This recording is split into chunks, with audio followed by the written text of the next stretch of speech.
Welcome back दोस्तों, क्या हाल है आप सबका। मैं उम्मीद करता हूं कि यार आप सब खैरियत से होंगे। तो फाइनली गाइस, ट्रुथ रिवेल हो चुका है कि भाई एटली सिक्स के साथ एक्चुअली में हुआ क्या था, यहां पर किसकी मिस्टेक थी किसकी नहीं थी। रिसेंट वीडियोस में हमने एटली को भाई साहब क्या कुछ नहीं बोला, उसके लिए दिल से सॉरी। क्यों सॉरी, आगे चलकर गाइस मैं आपको बताता हूं। कंप्लीट भाई साहब डिटेल आ चुकी है, रिलैक्स होकर बैठ जाओ। आपको मैं कंप्लीट बताने वाला हूं कि एटली सिक्स को लेकर पिछले दिनों में क्या कुछ हुआ, क्या कुछ हमने जो देखा वो सही था नहीं सही था, हमें धोखे में रखा गया, भाई के फैंस को धोखे में रखा गया। भाई अनबिलीवेबल यार, सारी चीजें मैं आपको बताता हूं, बट उससे पहले वीडियो को लाइक करो यार, ज्यादा से ज्यादा शेयर करो, लाइक मस्ट करना। 3000 लाइक टारगेट है इस वीडियो का, जो कि छोटी सी चीज है। एंड चैनल को भी सब्सक्राइब।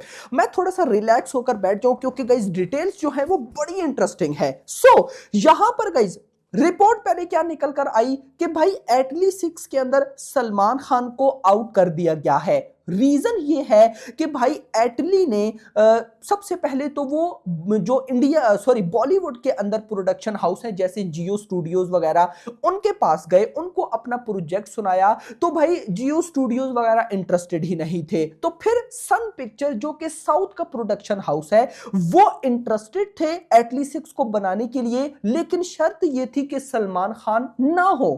ऐसा साउथ के जो प्रोड्यूसर है सन पिक्चर्स, वो प्रोडक्शन हाउस कहता है कि अगर सलमान खान होंगे तो हम एटली सिक्स में पैसा इन्वेस्ट नहीं करेंगे। ये पहले की रिपोर्ट है, सबर करो सारी डिटेल आपको बताता हूं। तो जिस वजह से सलमान खान को निकाल दिया गया एंड भाई साहब एटली को सॉरी अल्लू अर्जुन को ले लिया गया, ये रिपोर्ट थी। अब गाइस ये रिपोर्ट आई थी अगर मैं आपको क्लियर बोलूं तो राहुल राउत की तरफ से। मुझे बैक एंड पे नहीं पता कि राहुल राउत का एंड सलमान खान का क्या कुछ सीन है, कुछ इनकी क्या हो रहा है, मुझे इनके बारे में नहीं पता, लेकिन ये रिपोर्ट थी राहुल राउत की तरफ से। सो इसके बाद कल जो भाई हिमेश हैं उन्होंने ऑफिशियली कंफर्म करके बताया कि एक्चुअली में बात क्या थी। जो बात थी गाइस वो बड़ी अमेजिंग थी। सो यहां पर आप सबको एक बात पता है, मैं पहले भी आपको बताता रहा हूं कि एक ये 2 हीरोज वाली फिल्म होने वाली है एटली सिक्स, जिसमें भाई तो डन थे, लेकिन दूसरा गाइस जो हीरो था वो डिसाइड नहीं हो रहा था, यानी कि या तो कमल हसन या रजनीकांत। यानी कि एटली शुरू से ही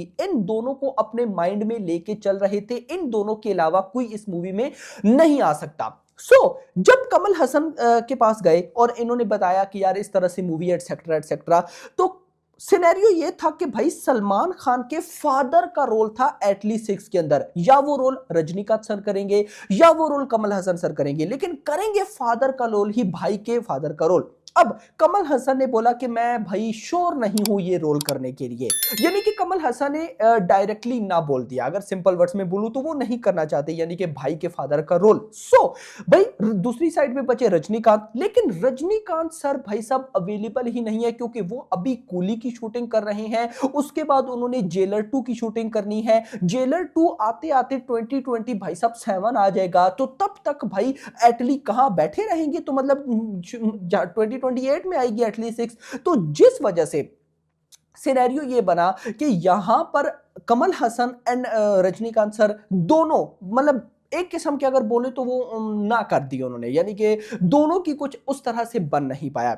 हुआ क्या, यहां पर फिर डिसाइड हुआ कि हम ना एक्टर को चेंज करते हैं। तो इन्होंने भाई साहब किन्होंने, सलमान खान, एटली एंड सन पिक्चर, इन तीनों ने मिलकर ये डिसाइड किया कि वो भाई साहब यहां पर एटली सॉरी अल्लू अर्जुन को ऑन बोर्ड लेकर आएंगे। इन सिंपल वर्ड्स में बताऊं तो ये जितना भी सारा सीन हुआ है इसके पीछे बजट का कोई भी सीन नहीं था, यानी कि जो नेगेटिविटी फैलाई गई थी कि भाई सलमान खान अगर होते हैं तो भाई सन पिक्चर इतना बड़ा बजट या इतना बड़ा पैसा इन्वेस्ट नहीं करेगा, यानी कि भाई की पिक्चर में इतना बड़ा पैसा इन्वेस्ट नहीं होगा। तो वो जस्ट गाइस एक आप समझो कि हेटिंग थी, हेटर्स थे, या फिर भाई साहब वो झूठी न्यूज थी, तो गाइस ऐसा ही कुछ था। लेकिन ट्रू मीनिंग में भाई साहब यहां पर बात ये थी कि भाई जो है सलमान खान वो उस तरह से भाई साहब डन नहीं हो रहे, यानी कि भाई तो डन थे लेकिन जो बाकी के गाइस एक्टर हैं उनमें से कोई एक डन नहीं हो रहा था। रीजन आप सबको पता चल चुकी है। तो नाउ गाइस जो डिसाइड हुआ है वो हुआ है कि अल्लू अर्जुन एंड भाई साहब दोनों में से, यानी कि रजनीकांत तो नहीं होंगे लेकिन कमल हसन हो सकता है कि वो अल्लू अर्जुन के फादर का रोल कर दें, लेकिन भाई के वो फादर का रोल नहीं करेंगे।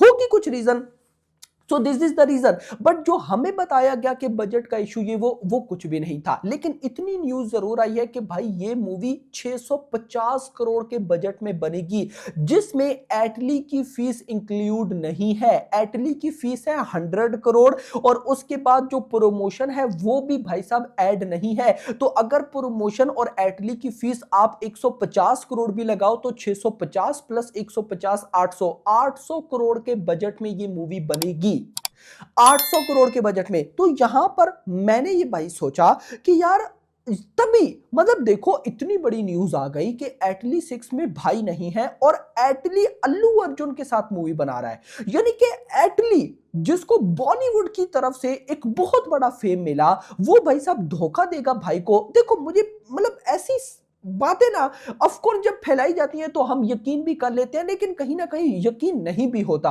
क्योंकि गाइस देखो सलमान खान के साथ कौन धोखा कर सकता है? मुद्दा यह है कि भाई के साथ कोई धोखा करेगा तो भाई मैं पहले भी ये बात बोल दी थी कि अगर एटली ने भाई को धोखा दिया ना तो अब एटली की बॉलीवुड में कोई जगह नहीं है, ये याद रखना। यानी कि एटली की इसके बाद बॉलीवुड में किसी बड़े सुपरस्टार के साथ या छोटे को भी साथ भाई साहब मूवी तो नहीं आने वाली। और ऊपर से अल्लू अर्जुन वो मान गए क्या, यानी कि सलमान खान को मूवी मिलने वाली थी और फिर अल्लू अर्जुन को मिल गई, तो क्या अल्लू अर्जुन को ये बात नहीं पता होगी? यानी कि अल्लू अर्जुन एक ऐसे मोड़ पर हैं जहां पर उनको अपकमिंग एक ऐसी मूवी चाहिए जो कि 1000 करोड़ प्लस जाए, क्योंकि अभी भाई साहब अल्लू अर्जुन ने बाहुबली 2 का रिकॉर्ड बीट किया हुआ है, यानी कि एक बहुत मैसिव लेवल की ब्लॉकबस्टर दी हुई है। तो नेक्स्ट उनको एक ऐसी फिल्म चाहिए। तो ऐसा नहीं कि वो भाई साहब इन फड्डों में घुसेंगे और कोई ना कोई अपनी नेगेटिविटी करवा देंगे। तो कहीं ना कहीं भाई साहब ये जितना भी था हेट फैलाया गया, लेकिन फाइनली हिमेश ने कंफर्म किया कि भाई यहां पर बजट वाली कोई भी बात थी ही नहीं,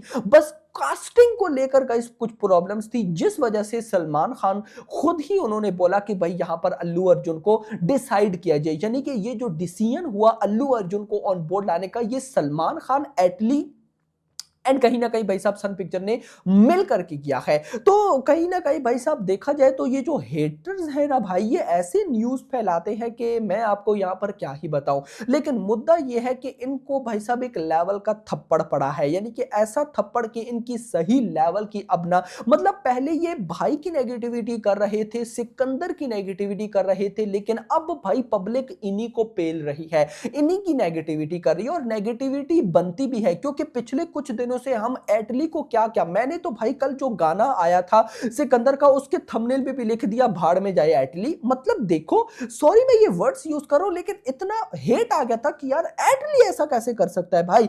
तो बैक एंड पे देखो इतना ऐसे लेवल की भाई साहब कॉन्फिडेंस के साथ हमें बताया गया कि जैसे सच में भाई कंपनीज इन्वेस्ट नहीं करी। भाई की फिल्म हो और कैसे इन्वेस्टमेंट नहीं होगी?